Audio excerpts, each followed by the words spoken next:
बलरामपुर में हथिनी का शव मिला है। एक 2 दिन पुराना ये शव बताया जा रहा है। गोपालपुर गांव के जंगल में शव मिला है। सूरजपुर में 2 दिन में 2 हथिनी की मौत हुई है। छत्तीसगढ़ में 3 दिनों में 3 हथिनी की मौत होना बताया जा रहा है।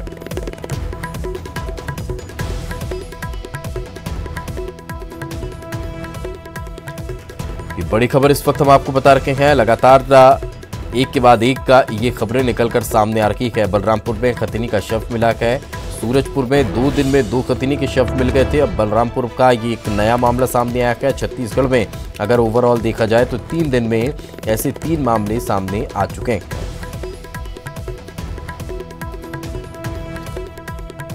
और ज्यादा जानकारी के साथ हमारे सहयोगी उपेश हमारे साथ जुड़ चुके हैं। उपेश, क्या ताजा जानकारी, क्या वन विभाग अब जांच पड़ताल की बात कह रहा है या फिर खाना पूर्ति हो रही है? जी, जिस तरह से बता दूं दीपेश की सूरजपुर जिला और बलरामपुर जिला एक दूसरे से लगा हुआ है। और ये जो आज बलरामपुर के गोपालपुर जंगल में एक मादा हाथनी का शव मिला है और इससे पहले सूरजपुर में भी 2 मादा हथिनियों के शव मिला था, जिससे कि पूरा प्रशासन में हड़कंप मच गया है। वन विभाग के जो अधिकारी हैं मौके पे पहुंचे हुए हैं और जब तक मादा हथिनी का पीएम नहीं हो पाएगा तब तक इस मामले में कुछ नहीं कर सकते कि हाथनी की मौत कैसे हुई है।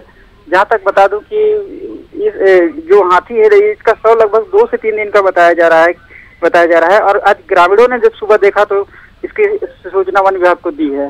जी दीपेश, अब वन विभाग ने कुछ कहा इस पूरे मामले को लेकर? अभी वन विभाग इस मामले को लेकर कुछ नहीं कह रहा है। अभी जब तक इस मामले में जब तक पीएम नहीं हो जाता है तब तक इस मामले में वन विभाग कुछ बोलने को कहीं ना कहीं अभी इंतजार पीएम रिपोर्ट का किया जा रहा है। बहुत बहुत शुक्रिया इस तमाम जानकारी के लिए।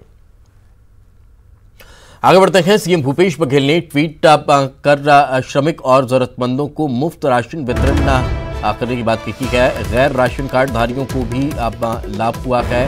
घबराएं नहीं, जागरूक रहें, छत्तीसगढ़ सरकार आपके साथ खड़ी है, ये उन्होंने ट्वीट किया है। तो और ज्यादा जानकारी के साथ हमारे सहयोगी सुरेंद्र सिंह हमारे साथ जुड़ चुके हैं। सुरेंद्र, क्या ताजा जानकारी इस ट्वीट को लेकर और किस तरह से अब सहायता की जा रही है? देखिए दीपेश, जिस तरह से जो प्रवासी मजदूर प्रदेश में आए हैं और उनको जो राशन और खाद्यान्न की किसी प्रकार की कमी नहीं रहनी चाहिए और 2 महीने का राशन मुफ्त दिया जाएगा जो जिनके पास कार्ड हो या ना हो। तो इस तरह से जो लोग हैं उनको प्रति व्यक्ति 5 किलो खाद्यान्न दिया जाएगा। उसके अलावा उनको नमक दिया जाएगा और चना भी उनको दिया जाएगा खाद्यान्न के तौर पर। तो इस तरह से मुख्यमंत्री ने कहा है कि किसी प्रकार की घबराने की आवश्यकता नहीं है। छत्तीसगढ़ सरकार ऐसे प्रवासी जो यहाँ छत्तीसगढ़ में आए हैं उनके लिए पूरी व्यवस्था छत्तीसगढ़ सरकार करेगी और घबराने की आवश्यकता नहीं है। मई और जून माह का निःशुल्क खाद्यान्न उनको दिया जाएगा। इसीलिए उन्होंने इस तरह से ट्वीट कर लोगों को बताया है कि जानकारी दी है कि इस तरह की कोई घबराने की आवश्यकता नहीं है। और उनके प्रवासी मजदूर और जो लोग हैं जिनके पास राशन कार्ड नहीं है उनको भी खाद्य विभाग और उनको मुफ्त राशन देगा। बिल्कुल। अब सुनिए, एक और चीज ये भी जानना चाहेंगे कि व्यवस्थाएं किस तरह की जा रही हैं। सीएम ने ट्वीट किया है तो अब प्रशासनिक कसावट इसमें और ज्यादा देखने को मिलेगी अगर कहीं कोई शिकायतें थी तो? देखिए, उसके लिए एक वेबसाइट का भी उन्होंने किया है। वेबसाइट को भी जो है ट्वीट किया है कि इस तरह से वेबसाइट भी दी गई है। अगर उस पर चाहें तो उस पर आप अपना नाम और पता लिख सकते हैं। और इसके अलावा क्योंकि कल ही सारे कलेक्टर्स के द्वारा वीडियो कॉन्फ्रेंसिंग की गई है, सभी 28 जिले के कलेक्टर्स और जो संभागीय आयुक्त होते हैं उनको भी इसको लेकर खास एहतियातन निर्देश दिए गए हैं। किसी प्रकार की कोई कमी नहीं होनी चाहिए।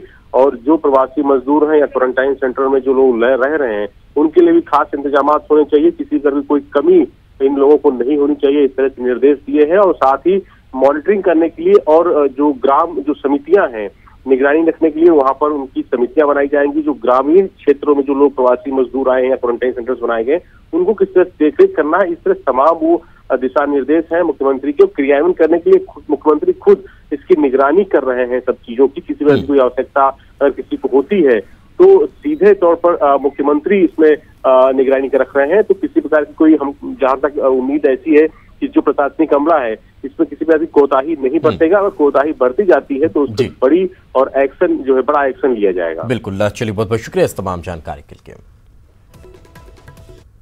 और चलिए आगे बढ़ते हैं। प्रधानमंत्री नरेंद्र मोदी आज एक कार्यक्रम को संबोधित करने वाले हैं। इंडियन चैम्बर ऑफ कॉमर्स को वे संबोधित करेंगे। इंडियन चैम्बर ऑफ कॉमर्स की 95वीं सालगिरह है और इस अवसर पर वे संबोधन देने वाले हैं। तो ये बड़ी खबर इस वक्त हम आपको बता रखे हैं।